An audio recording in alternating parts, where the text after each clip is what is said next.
tears in my eyes, you know. Right. Tears in my eyes because that was not Lyndon. So I'm giving the speech. It's like, bro, you're giving a valedictorian speech for a master's program. Like, what is this? The school was so impacted by my work and whatever it is. I graduated in November, and the university offered me a lecturing role in January. So you're trying to tell me the guy who was not putting in effort for school, didn't like school, now becomes a lecturer. A lecturer. There are managers in the bank that are in my class. There are directors for companies. There are senior government officials in my class. Mm-hmm. And I'm lecturing them on organization transformation.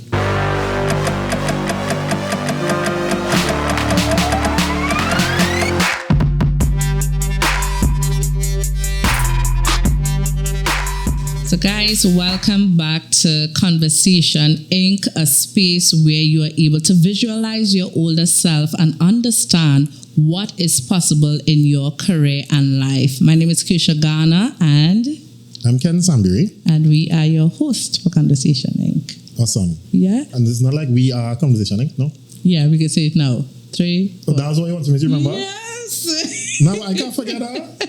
I say it's like something, whatever. But yes, we are Conversation Inc. Let's try it again. We are Conversation Inc. One more. It wasn't like perfectly synced. No problem. Okay. Yeah. We are Conversation Inc. I love that. Beautiful. Mm-hmm. So tonight we are speaking with Lyndon Balkran. He's an author, certified coach, and leadership strategist from Trinidad and Tobago. He's also an author of the book Help, I Am Called to Lead, with over 15 years experience in the financial industry sector. And we are going to go into leadership and management industry. Lyndon Balkran, welcome to Conversation. So grateful to be here, excited to be a part of the conversation. A bit terrified for some reason, obviously, because you point to me at kind of a space. So it's like, let's see how this thing goes. I just think I'll be terrifying. She did. I'll tell you why. But like I always cue the gunshot. If you want to be, like in school, it's like, oh, you want something to cry for. Yeah. But like, Here we go. Like, why terrifying? Like, why that's the word that comes out? No, because you talk about like secondary school and like, sometimes you just kind of turn a door to some certain spaces. I got you. So it's kind of like, and you move forward. Like, what was that guy thinking about? Where was he? Yeah, but we have to go back there because we don't want you to just glorify in terms of where you're at now. Because when we talk to young people or we talk to persons who are looking at their transitions in life, all we talk about is the nice things, so how much money you're making, your nice car. But no, we need to go back to where did you start? So let me ask you, represented secondary school one time. Big up Soursec, same way, right? San Juan Government Secondary School. South be big now, right? But back in the day was San Juan South Secondary. Okay. I think it was my 4th or 5th choice. Mm-hmm. Strange. I was like the top guy in Standard 5, Standard 4, me and this girl, 1st and 2nd for tests all the time. Mm-hmm. So Soursec was a surprise to a lot of persons. I didn't care my brother was going to school there, so I was happy. Right. But looking back, you see the comments like, that's not 7-year school. Because they thought out of being going to like some of the prestige schools in terms of whatever that's supposed to be. But yeah, Soursec all the way straight 100. All right. So now that you're represented, let's talk about that transition. So we went through secondary school and you had to consider in terms of subjects, that point in time in Form 3, after you have your full 15 subjects, you have to consider 15, yes. Subjects. I had 19 in Form 3. Can you remember how many subjects you were in Hillview? Yeah. In Form 1, how many you did? I think we had like 18. About 18. In Form 1? Mm-hmm. I feel so. Yeah, I could remember 15 to 18, thereabout. Yeah. But then in Form 3, they asked you to kind of figure out what is that next step, what are you going to do. I think that's about 15, 16-year-old. Yeah. Every school are a little different. Yeah. That's right. But Form 3, we got loaded. Form 3, we could get a taste of everything. Okay. Gotcha. So then you make a decision in terms of sciences, language, business, thing, whatever the case may be. Mm-hmm. So what was that for you? Nothing. What you mean? Nothing. I was that guy in school. I had no plan. Mm-hmm. I had no big picture, my picture, and prior to the point in time was girls. That was like my main thing in secondary school. So I wasn't really thinking about beyond school and those things. I was just living in the moment, like, to be totally honest. Like, were you going to class at all? jealous. Sorry. Not jealous. No, in my mind, like I thought. And not even that, because I was a one woman kind of guy, so just in relationships. I have a girlfriend from way back in Form 1, so from Form 1 to Form 5, Form 1 to upper 6, I was in a relationship with a girl. All right, so you're trying to tell me you was focused on girls, so that's one. Well, focus on a girl. Yeah, a girl at that time. Right, understood. Yeah, I'm a respectable guy. Okay, I see where you're coming from now. Yeah. And the thing is, so like for me, interestingly enough, a girlfriend helped me to settle down and remain focused. That's your girlfriend, or you switch out? Like, any moment. Okay. Yeah, any moment. You know, let's say that girls cause it to distract you and not focus on your work. Yeah, actually helped. A girlfriend helped me to focus on my work. Okay, and while, just you hire a girlfriend and you're doing school. That was it. Yeah. So, and where is she now? I mean, I had a couple of them, right? In terms of all of them are pretty working corporate, that kind of stuff, secondary school wise. Gotcha. Yeah, I think I was watching a podcast with Hyper Hopper, and every time he give a story, he's like, "Yeah, boy. So this particular girl, she was a lawyer, and she helped me. No, that's what you're saying." Right. And I commented. My comment still there. Gotcha. And I was like, "Yeah, boy. You really had to thank those girls along the way, for really helping out." But yeah, and I think it's because they would have paid special interest, and I think women usually have a way where they would envision their life like with you. Yeah. No matter how young, they can be like 12, dog, and I don't know how they do it. How you all do it. But there's a nurturing part of us naturally. So when we come into your space and you share even a little bit of your vision or a dream with us, it is as though we want to take that and just help you get the world. Yeah, but I want to help everybody and help yourself too. Watching our waiting and dating, booking background, so don't get distracted too. Don't worry about that. Keep focused. But that was me. I didn't have a plan. I didn't think through in terms of I want to be this. Anybody asking when younger, what do I want to be when I grow up? I had no answer. Like think about now, like people saying when I was a child I wanted to be this and to be a doctor, a fireman. There's no recollection in my mind in terms of what I wanted to be.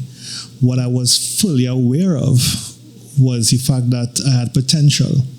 So teachers would always say that, and looking back at it now, it almost like it was a bit of a derogatory approach, because it's like not necessarily encouraging but discouraging from the perspective of you have potential but you're not living up to it. So that was the posture that was in my head, that in terms of boy, I learned everybody down, boy. So what subjects you end up choosing?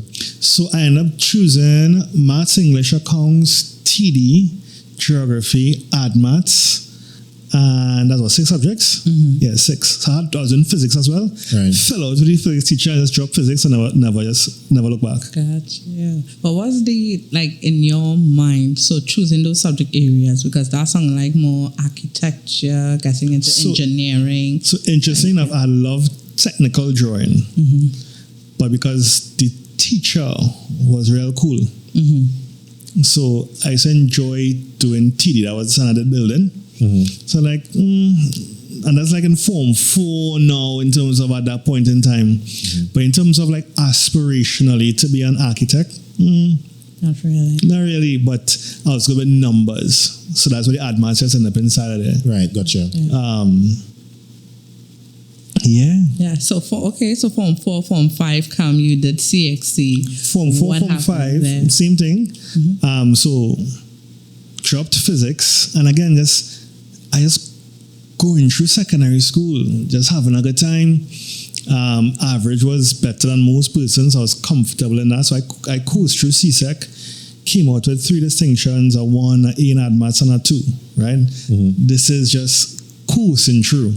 Wait, so this is without you putting in any kind of effort and being what you call it? A gallus? Yeah, and I'm not gassing. Focus on one girl. Focus on one girl. That could be a whole thesis, right? But yeah, so 2 months before CSEC, jam up. I was bright, but I was never hard working. Gotcha. So I was bright, so I can sit down and remember I remember Form 3, for example, I spent the majority of that entire term in the bathroom line with the cleaners. So anytime I didn't like the teacher. So anytime it was maths time, I out of class for the whole term and get one in maths at the end of the term. So I was that guy. So the bright guys didn't like me, and then the slackers were like, that's our hero. Gotcha. You know, because I line with all of them, still getting good grades, you know. So distinctions, the A and maths messed up a lot of persons. I was surprised by it as well. Just like the bright guys didn't get the A and maths. The guys who were doing chemistry, physics, thing. They crying over their B, and when I told them I got an A, it's like, hey, how come? So left Sowersec. Didn't want to do A's either. I wasn't on that, right? And then my dad was like, why do you do A's? I'm not really on it, right? As a matter of fact, by that time, John D had a technical drawing program, and I said, I'll do that and see in terms of where this goes. Went, registered, and it then went to register, current went. Right? That was a sign. That was a sign. It went in John D or in by your house? Nah, John D, right? Okay, went down there, current went, the tell us come back. When the next time, when the told us come back, and the teacher for that program didn't come. So Bam should know I ended up missing the deadline to apply. But I applied for the A's, right? And all the schools I applied to get to do A's, I was accepted, thankfully, because of the grades. Grades was cool, right? So got into George's. 2 weeks before school was about to start, the lecturer for the program at John D died. Oh no. So they ended up cancelling that program for the whole year. So that's where I started to see God just kind of direct him in a kind of a way, right? Yeah, it was really lights out. Yeah, went to George's, same thing, wasn't really on school then. Started, I got involved in business. So I was actually building flare kits for cars. That was a big thing at that point in time. So I said, Doc School and build flare kits. So what car you know? I have a Sportage, but back then I had a wing road. So you flared out. Yeah, fully flared out. I feel it. You play music too? 15 JBL in the back, 4 10s across the top, 4 6.9s, 4 bullets. I was loud. Right. I was very loud. I was driving to school in A-levels as well too, so I was above school in my mind. Yeah. I was above school, right? You were that guy. I was that guy. Gotcha. Arrogant, proud, boom, come in. not thinking about school, but bright, right? So left A's with 2 A's and a C, right? What subject areas were accounts, econ, and maths. So A in maths, A in accounts. I got a C in econ because I didn't have a teacher. See the trend, right? So got my A-level results. My dad was like, why don't you go to UE? I said, because I don't want to go to school. He said, but nobody in my family ever went to university. So my dad actually bribed me to go to UE. What he... So that was in 2005. So I was 19, right? He said, if you go to UE, I'll give you a car. So I signed up for UE one time. I signed up one time because car freedom thing, right? Gotcha. He said, if you go to UE, I'll Yeah, I'll get a car. I'll get a car. I feel like, yeah. Because driving his car to go to school, right? But it's my car. You know that kind of way? Basically, yeah. So got the car in UE, and again, I'm slacking. Right? What was your major? So the econ, right? Because everybody was doing management studies, but I was like, I'm not going to do like everybody else. Right. And I was like, wait, did econ? So do econ. It's like, cool. Duck in class on a regular, right? I'm in Maracas, to the point where I got so good with Richard Bacon Shack, I started selling Richard Bacon Shack on campus. So I'm building flare kits, I'm coming to school, I'm planting lettuce in my backyard. So I always had an entrepreneurial disposition. Gotcha. But I'm also just going through school because that's what they told us to do, right? Go to school, get a good education, and get a good job, and you'll be okay. So I had that mental in the back of my mind. So yeah, same thing, graduated, major in econ, minors in finance and marketing. And when I was in my second year in UE, I got an opportunity to go to the bank for their summer program. Went in. Which bank was that? First Citizens. Went in, and I really tried to knock it out to the park. Worked hard, diligent, came early, left late. I was that guy. And when I wrote my last exam, third year, I called the branch manager. I said, yo, I finished. She said, start Monday. I said, give me a week. I was excited because you're hearing friends in terms of you graduate from UAE, no job, different things. She said, start Monday. So I had 1 week. Before you go there, there's a switch that took place there with you in that you were the slacker, you were not going to school, but something about that internship going there, you became very disciplined. What was that switch for you? Money. Must be a motivator. Money was a motivator, right? Yeah, I feel like you felt you got results. Yeah. Money, right? So, and again, it was comfortable. I live in Arangwes. I was in San Juan First Citizens, 10 minutes to work. I could go home lunchtime, different things. It was easy. So I'm like, and in my mind, okay, cool. I just do this for a while. But I'm doing my business as well too. I'm rich. So I was thinking, love that. But then went to the bank. After we got bored after a year. Got bored, was overlooked for things because, and the manager told me then, she said that I'm not going to hire you permanent. So contract, right? Contract. She said, I'm not going to hire you permanent because you're going to leave. She said, I'm not going to stay here and I want someone who come here and stay because I was at the lower levels, right? Applied up, got an opportunity, moved into marketing at the bank. And all that time I'm still just, I think when I look back at that chapter of my life, one word that would really categorize that season was average. But I was satisfied with average because my average was better than most. Looking back now, I saw that, right? So I'm at the bank, pull up on this really nice girl. Long story, right? But so I got married at 23. Nice. 23, got married, just celebrated our 15th wedding anniversary. Congrats. Blessings. 3 kids later is an adventure, right? So at the bank, me and this girl started to kind of get serious, and in terms of feeling God just kind of orchestrated my life in a different type of direction. And for the first time, I have stopped fighting it. So I said, okay, God, I see you. I've been doing my way for quite some time, getting some results. And I think that's a philosophy of Christianity that's important for guys who doing something and making progress. Sometimes we present Christianity for guys who you tried this, it didn't work, so now try this. But all the guys who making progress in life, right? You know. So yeah, I was in a good place. I was in a bad place, but just felt like there was more that God was calling me to. Surrender to that. And that's when I really started to see things change, right? Desettling, being focused, still not really having clarity in terms of what the future is going to look like, but knowing that I'm on a path, and if I keep on this path, it will lead to success. And that was that chapter of the story.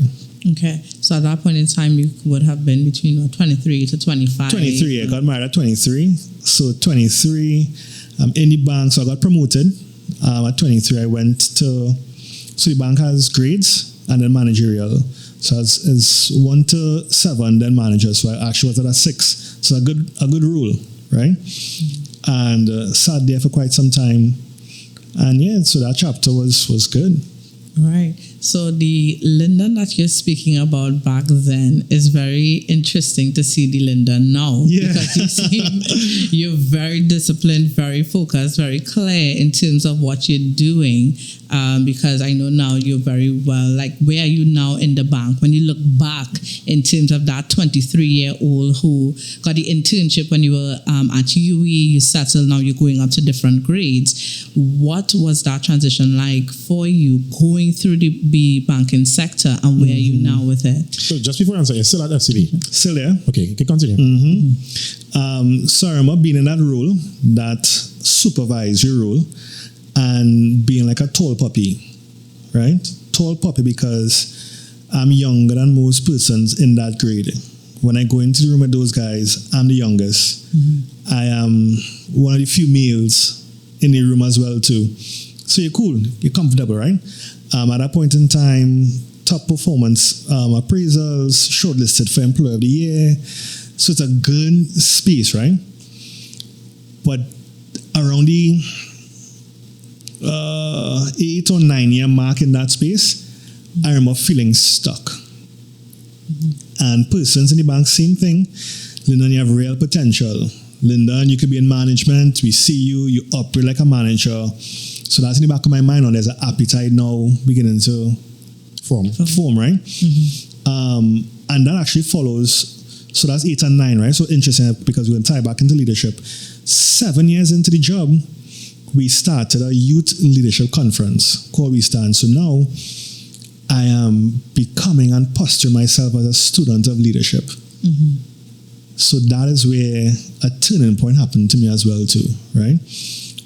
Surrounding myself with guys like Luke Wominer, David Charles, and hearing these guys talk about leadership, starting to read work from like Dr. Miles Monroe.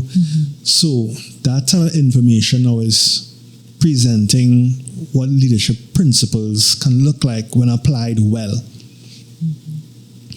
So that is what kind of, looking back, I didn't even connect that. So that just connected for me, right? Started to feel stuck. And then I said, you know what? I remember making a personal decision that my development was my responsibility. I remember saying that to myself. My development, my advancement, my responsibility, not waiting for anybody to open a door and thing or whatever the case may be, because that's what it is, right? And I remember saying I'm going to do my master's. Now, at that point in time, I'm married. My wife and I, we are youth pastors at our church. Our lives are very, very demanding. And I'm going to tell my friends who did their masters, you are mad. With your lifestyle, your demands, your responsibility, that master's is going to kill you.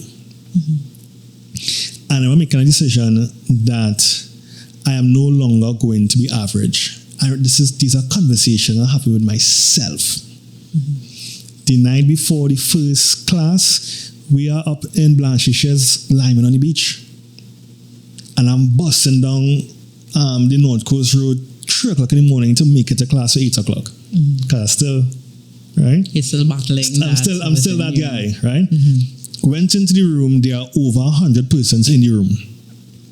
And I sat there. Where did your masters? I did at SAMS, through the Anglo-Ruskin University program. Did it there. And I remember sitting in the room, tired, right? And I said, I'm going to finish this program with a distinction, and I'm going to be class valedictorian. I remember saying that, right? In a room filled with over 100 persons. And I laughed. I began to laugh at myself in terms of what I was actually saying. And I was like, nah, bro, you're going to do this thing. Because average exists no more. And that was where things begin to shift and change for you. Let me ask you this before you, because I feel that shift is coming within the conversation. So that average guy, Lyndon, what was going through your mind over those period of times? Is it that because you continue to hear I'm average, that you decided that you wanted a change? Or is there something else that was happening in your life that you recognized I needed to be different? Like, what was that? No one is saying I'm average. Everybody's saying I'm great. But while they're saying I'm great, I know I'm not doing the best of my potential or ability. I know I'm not scratching the surface, and I'm not pushing myself. I'm not challenging myself. I'm not bringing my brain to work. That was my reality, like no gas. So people would say, top 5 on my PAs, shortlisted for Employee of the Year. You understand? So around me wasn't average. Right. But I knew for me, in terms of what you were not putting in the work. Not my greatest. I remember doing my master's, and that's where the discipline started to come in. So I would go to work, come home, crash, wake up, jam for hours, then go to sleep and go to work. Right. My wife is seeing this now, and she's like, who is this person? Because that wasn't my speed at all, right? Yeah. And while I'm doing the master's, I'm still taking on the responsibility. We built, by the grace of God, a really impactful youth ministry. We were doing work through the Caribbean, through Latin America. We were doing stuff in schools. We were doing a lot of work. But at the same time, going at it. Yeah. How long your master's? A year? Yeah, full year. And then... What was it again? So it's the MBA, so business administration. Okay, gotcha. But the specialization was in marketing. And then first term, A is on my profile. I'm like, what is this though? Right. You know? Distinctions and the thing, I think it was whatever the grade was, it's categorized, and that's distinctions, right? And then after the first, sounds like first trimester, I said, what, this thing possible? Come on, we are left with a lower seconds. I didn't say that. Left with lower seconds, left with 6 subjects. Nobody saying anything was for that, But I was like, okay, that's possible. And in my mind, it was like, okay, game on. And it was 1v1, me versus me. And I remember exactly where I was. So when I just calculated my grades on my own, I realized I finished with a distinction. And that was crazy because I remember when I was doing my thesis, I had the opportunity to go to Africa to speak at a youth conference there. And my thesis is due.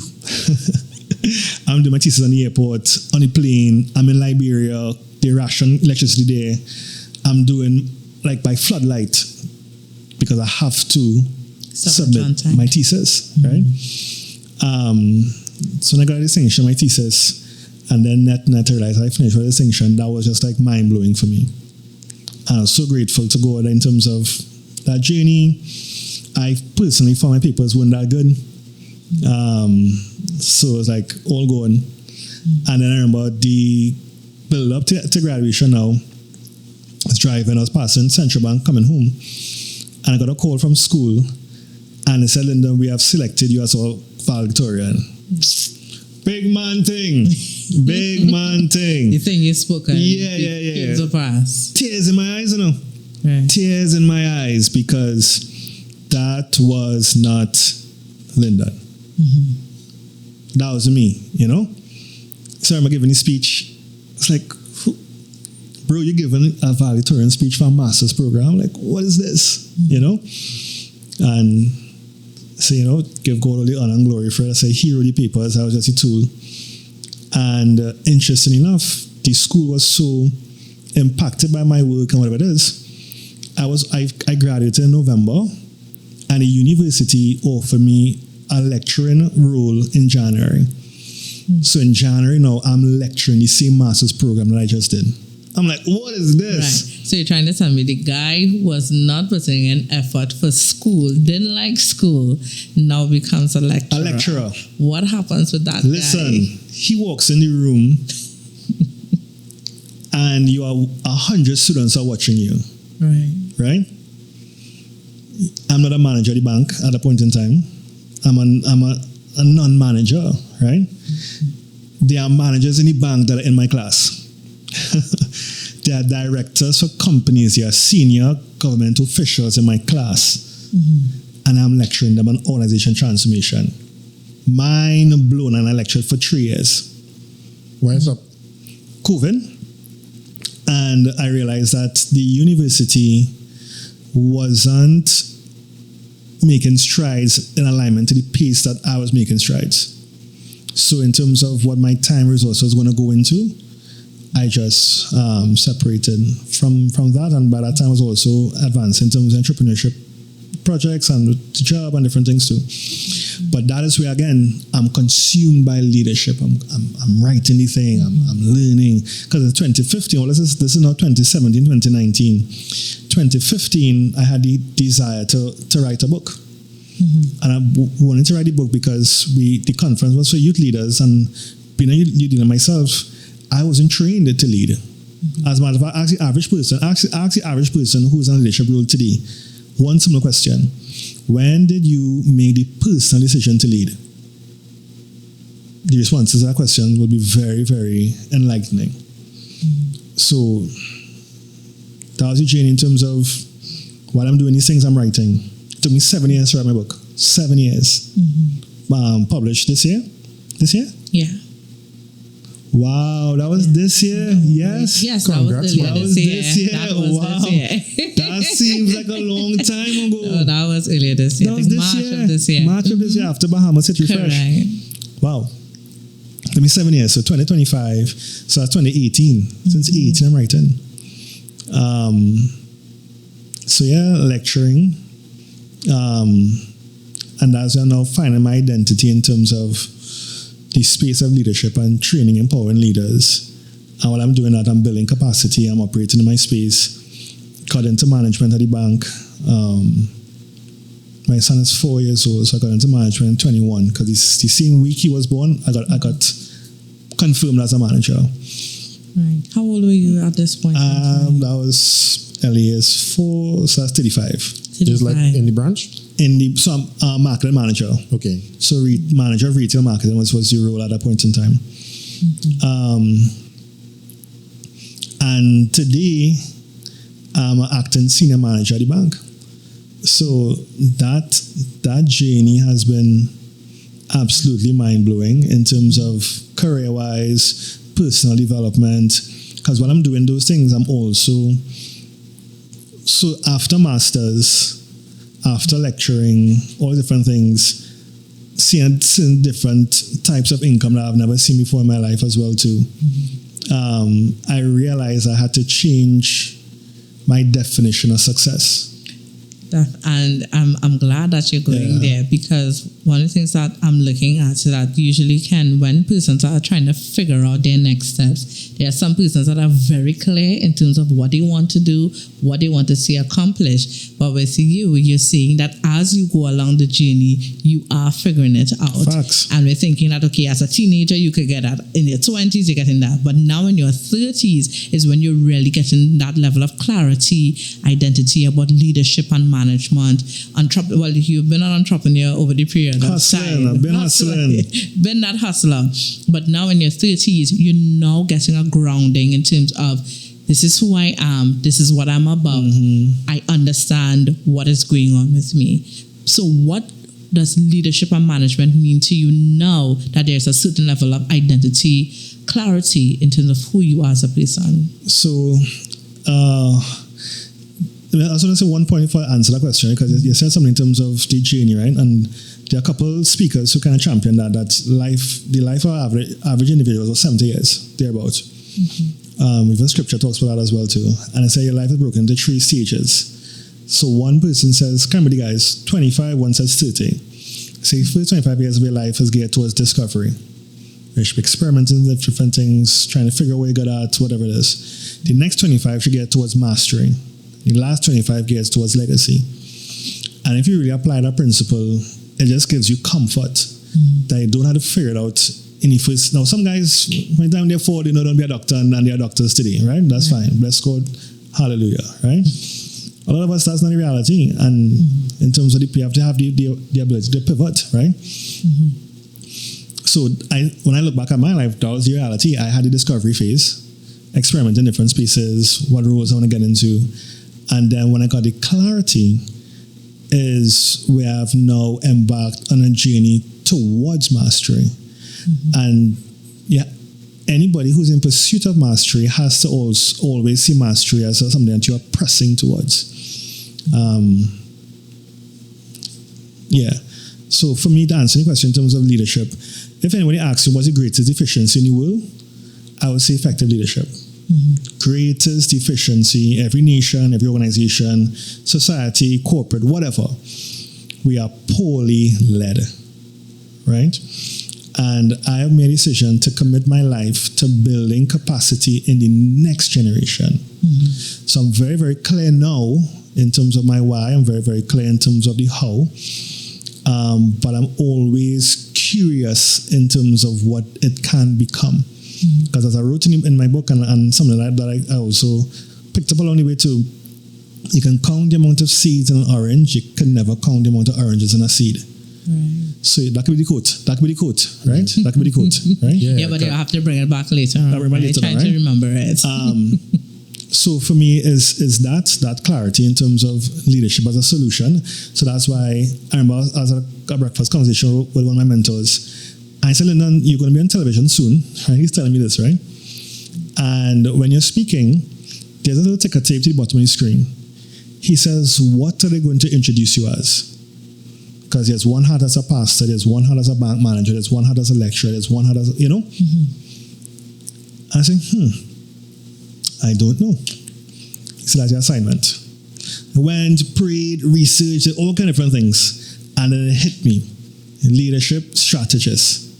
So I went to Google. ChatGPT wasn't prominent then.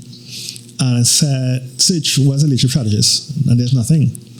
There's strategic leadership, but there isn't a framework that leverages leadership as a tool that you build strategy around to execute the optimal impact of what it can be. I said, that's it. That's it. That's where you are. So now, and I say like terrified in terms of the journey that we're going to uncover in such half an hour, right? I'm very clear now on the end game. So what does that end game look like for you? So the end game is very simple. The end game is where we build leadership capacity in the region. This is at the government level, at the national level, societal level, youth level. Because what I've realized as well, anytime your name becomes synonymous with a problem and the solution to a problem, you never have to worry about money one day again in your life. Gotcha. I want you to say it again.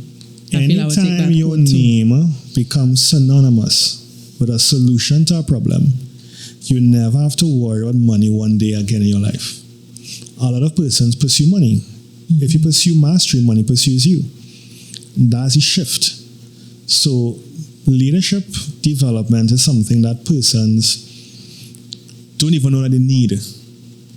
So we are now in the process of creating the derived demand for it, gathering communities around the topic and conversation on leadership, and genuinely serving the people. Gotcha.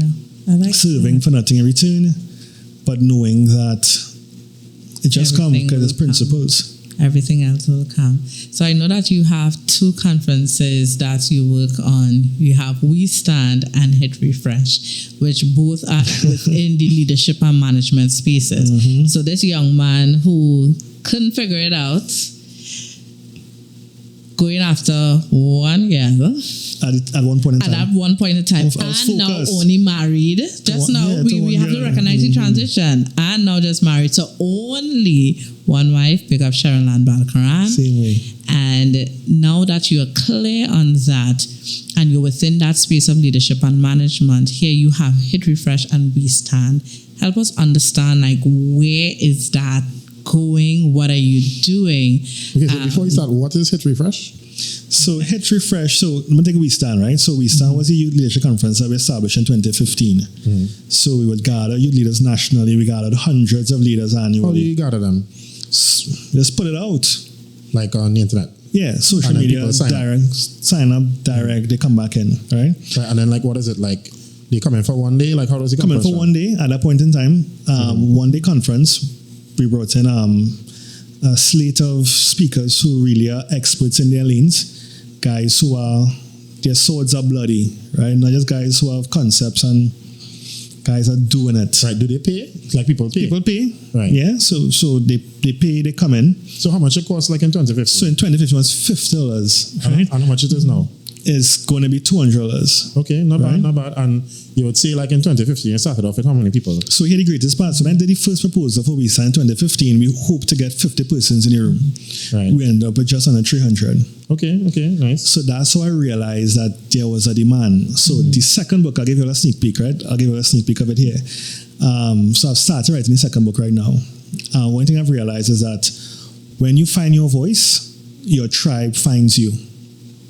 That's a chapter by itself, right? So what happened, I found my voice, found the space. And so I expected 50 persons to come in because I didn't think anyone would come to hear me talk about leadership. Yeah. Who would come to listen to you? What you have to say? You know, where's your credibility in the space? Now, but you bringing the other people with the bloody swords, remember? True, but same thing. You're right there. So I'm bringing the guys with bloody swords, but bloody swords buy into me first. Right. Persons will buy into you long before they buy into what you're trying to do. So that was the challenge I was seeing, but I realized I was building credibility along the way, right? So we've been doing that. And we ran that up into 2019. We partnered with another church. The conference has expanded. But then there's a transition point. And I had to leave something that I invested over 15 years of my life in. Was that something, right? That was a whole. So that was the church I was attending at the point in time, and there was it just came to the point where I knew I had to leave. I knew I had to leave. That was actually chapter 1, and I even said no. I didn't even know that chapter 1 was that chapter. Chapter 1 is the call in the cave, and every leader there comes a point in time you have to realize that you're a giant in a cave, and you have two choices: stay, suffocate, and die, or come out of the cave and be the giant you're called to be.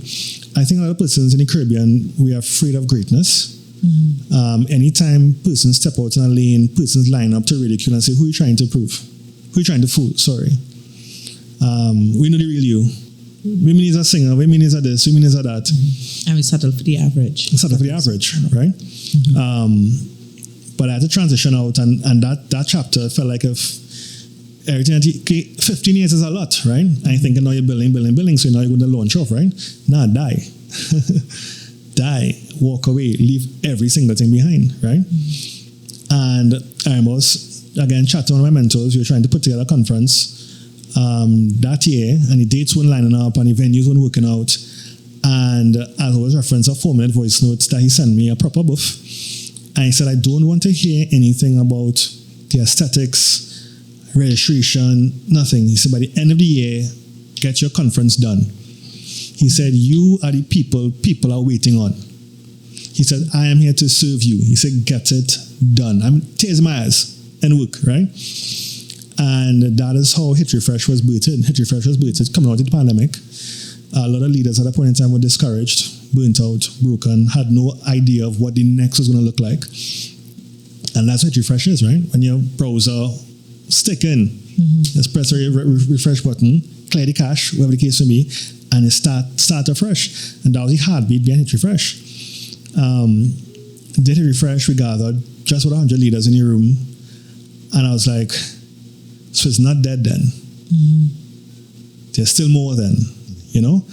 And different version. But this one now, we expanded it to leaders on the whole. The first instance was youth leaders, youth ministries and churches and those different things. But then we went after leadership on the whole, marketplace and kingdom philosophies, right?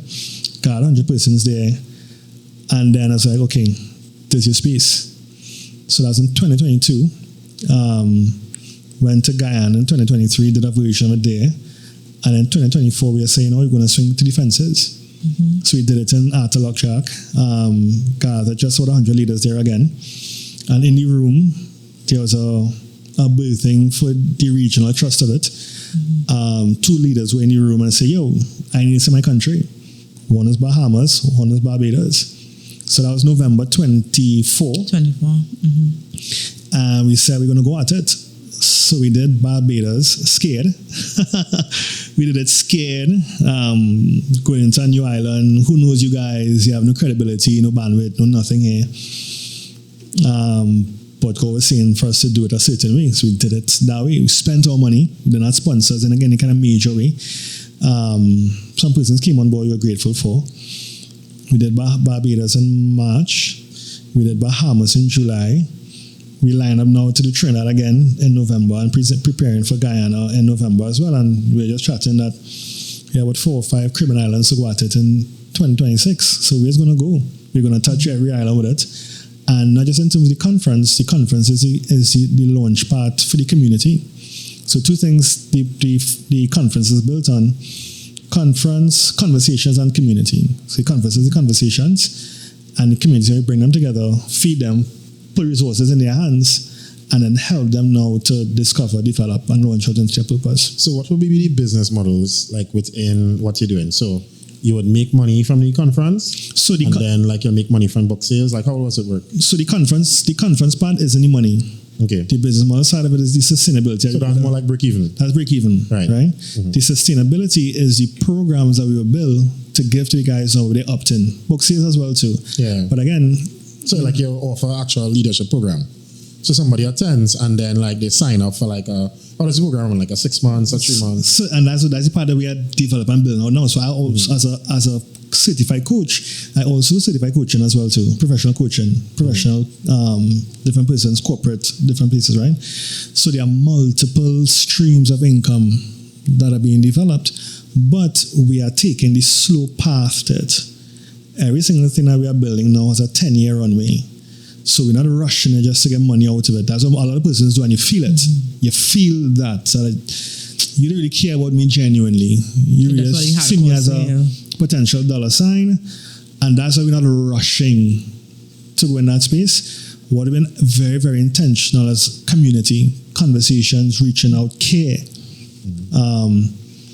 Again, there's another quote: people don't care about how much you know until they know how much you care.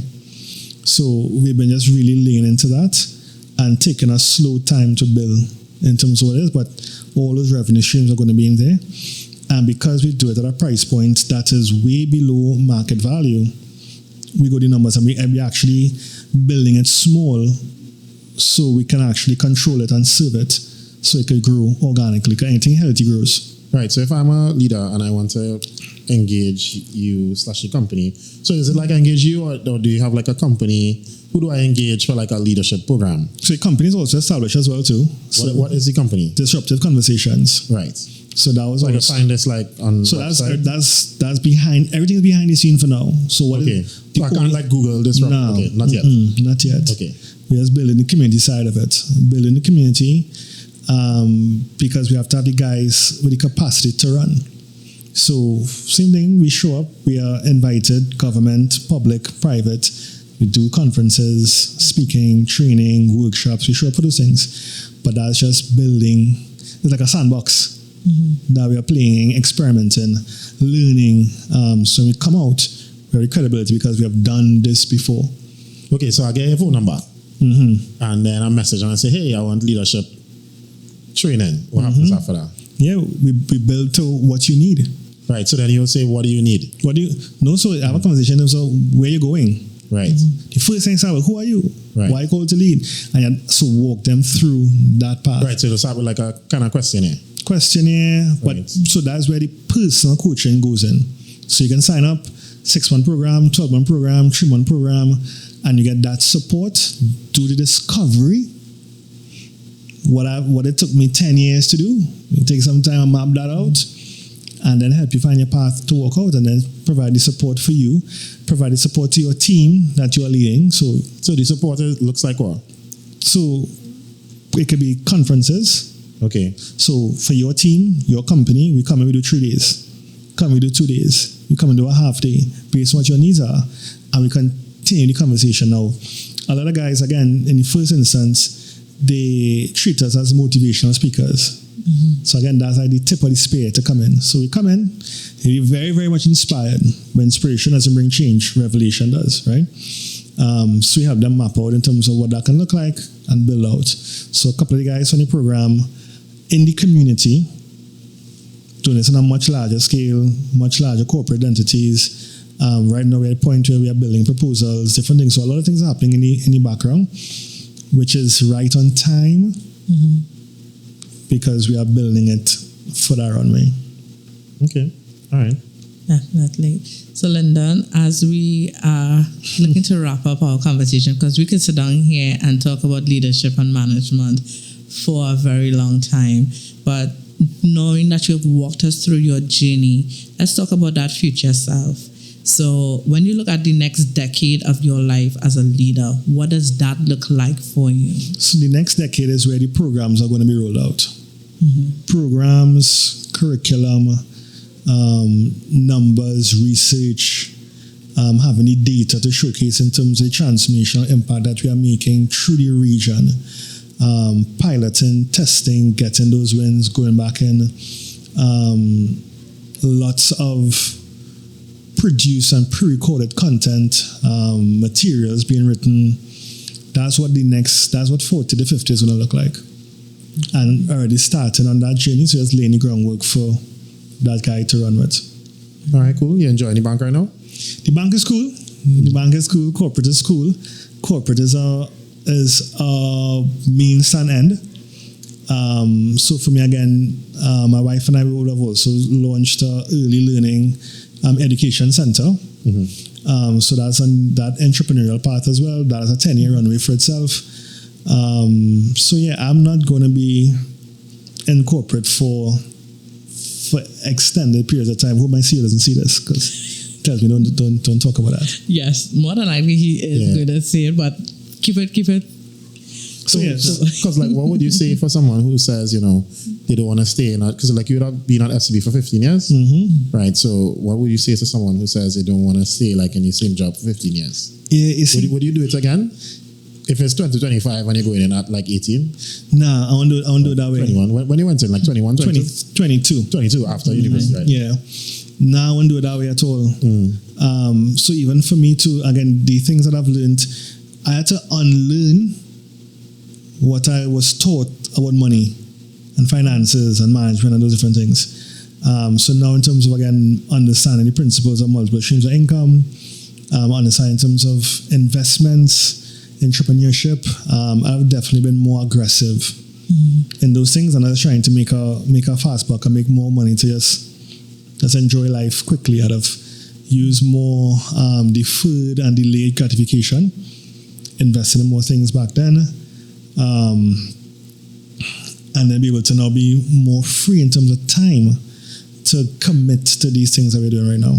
Understood. What would be your word of advice to that person who is looking to balance? Because we are what you call employed entrepreneurs. We still have to be able to do what we have to do where work is concerned, but then you also have your entrepreneurship ventures. What is your word of advice for that person who is into leadership management, just life, and need to balance it out? So balance doesn't exist.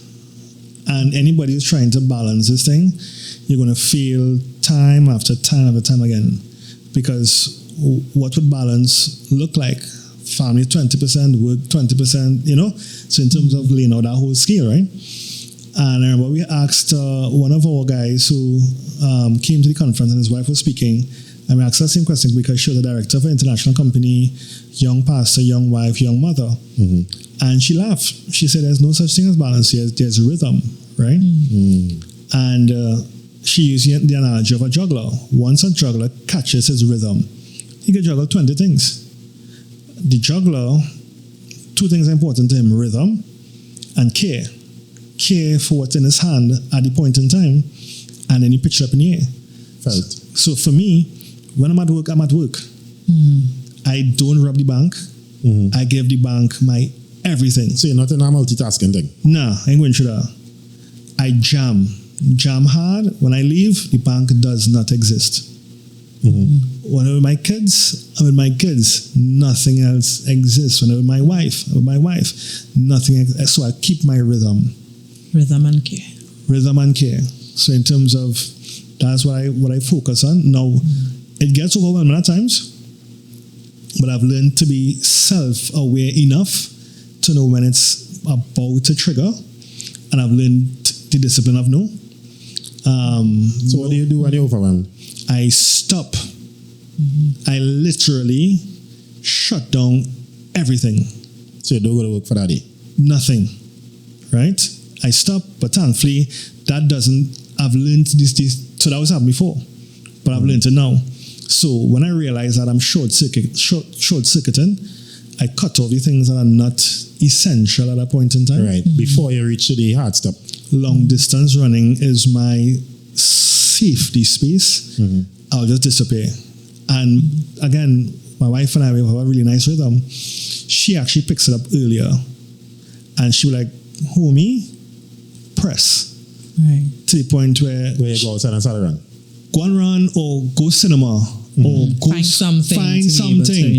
Because parenting 3 young children while establishing a business, while taking on these dreams in our hearts, while committing to corporate at a very high level, leading teams with us as well, there's a lot.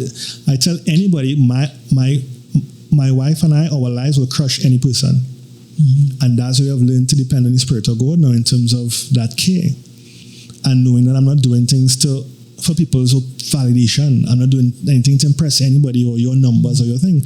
I'm free from the opinions of people. I'll give you a quote, right? Obedience is my responsibility, outcome is God's. That freed me. That was one of my greatest liberating moments in my life. I'm not responsible for results. I'm responsible for the routines. Yeah, no, I feel you. And I feel like you're giving us a lot of like little gems in between what you're saying, and I appreciate that. I have another question though. So, right now we've seen a lot of changes in the economy, both internationally and locally. What's your opinion on an individual who wants to advance but has to make the choice between staying in Trinidad, given the current state of the economy and the current projection? Today I saw an article with, just discussing the possible devaluation of the US dollar and so on and so forth. So how do you feel about that, from coming from working in a financial institution, but also wanting what's best for your business and expanding in these countries where, if our dollar get devalued, it's not like there's devaluing too, right? So then now everything will go up. So how do you feel about that in general? And then what do you think about it? So it's two questions, feel and then think. Yeah, so I think that is, you have to always play big. Right, I think in Trinidad we have learned in the Caribbean as well too. Small island thinking and small-mindedness is contagious. Right, we have to be able to think big and see international markets. So, like the number that was implanted in my mind about 4 years ago is 44.8 million. That's the number of persons in the Caribbean. 44.8 million persons right here. Right, so. Any company, any product, any service, 44 million will blow your mind, right? So for me, always have to build small, think global, right? You have to build small in terms of having credibility and proof of concept, having originality, authenticity. This is who you are, and master at a level that the international market will say, that sounds like the thing that we're going after. But in Trinidad, I see other guys just kind of throw things a kind of away because it's kind of Ike-Vai. Excellence is a word that we throw around as a buzzword, but excellence is discipline and diligence and hard work, So I would say, of course, in terms of explore those options, but sometimes you have to master the thing here. A lot of guys, I tell persons now, motivation is one thing, inspiration is one thing, but if your perspiration doesn't outrun your inspiration, you'll always fall short. I want to get guys, anybody who's in that space, that person, learn to work hard. Especially for parents now, they say that they want to give their kids things they never had. But the things that we had that help us to succeed, right? So you have to train your kids to work hard, to go through disappointments and failures and shortcomings and bounce back and learn resilience. That's why the mental health and not downplaying at all, is real, right? It's real, right? But we have these guys build capacity to last long because right now they can't, So of course, in terms of from a financial business model perspective, I see the industry and economics around the concept that you're doing, right? What is your dollar value? What's your break even? What those numbers you're going after? What's your projections? And you have to build that out and say, okay, if I get these numbers from this market and these numbers from that market, it's going to help me get to a point, right? So to me, it's about building, scaling. Cohen Spring is a guy who I sit as a student under. Scale is the name of the game for him. So even for us, that's what we're doing. If you look at Cohen Spring and the Student Hub and the success that they have done, all of Cohen's content is online YouTube for free. Every single topic is online YouTube free. But you pay to come to the class because he has demonstrated mastery in the space. So I'll tell anybody, take that path, take that journey. That's what the content that I'm going to be building out is going to be in that direction. And I won't talk too much about it because it's right there. It's near. It's very, very near. And just don't be afraid to swing big. Okay, so you're saying enjoy that. In terms of living? Yes. Yeah, I could live here. So in terms of personally, my wife and I, we will be here, but Caribbean houses. Right. So in terms of if we feel to rock it in Grenada for this year, we rock it here. If we feel to rock it in Bahamas for this year, we rock it there. But definitely there's a call in my heart to serve the Caribbean. So I don't see myself jumping out of here anytime soon. Okay, cool. Which is good. Yeah. Nothing wrong with that. So, Lyndon, we want to say thank you so much for being on Conversation Inc. And even though you would have dropped those gems, you still have to give us a joke or a quote. I was trying to remember all night. my daughter has these amazing jokes. And like I can't remember any Make sure of them. we could laugh at the end. No, she's good. She's good. She's good. And she's 7 years old. I don't even know where she gets these jokes from, right? But this quote from Eric Hoffer, this is something that is always resonating in the back of my mind. In the times of change, learners inherit the earth, while the learned find themselves beautifully equipped for a world that no longer exists. I'm going to be that guy, going to be learning. Never want to find myself in a posture of learned. Good. Thank you. Guys, if you want to hear more about Lyndon Balkran, you are hearing it right here at Conversation Inc. Make sure to tune into our YouTube, our IG. Make sure to listen to all podcast platforms as we listen more about leadership and management. Anything you want to tell them before we go?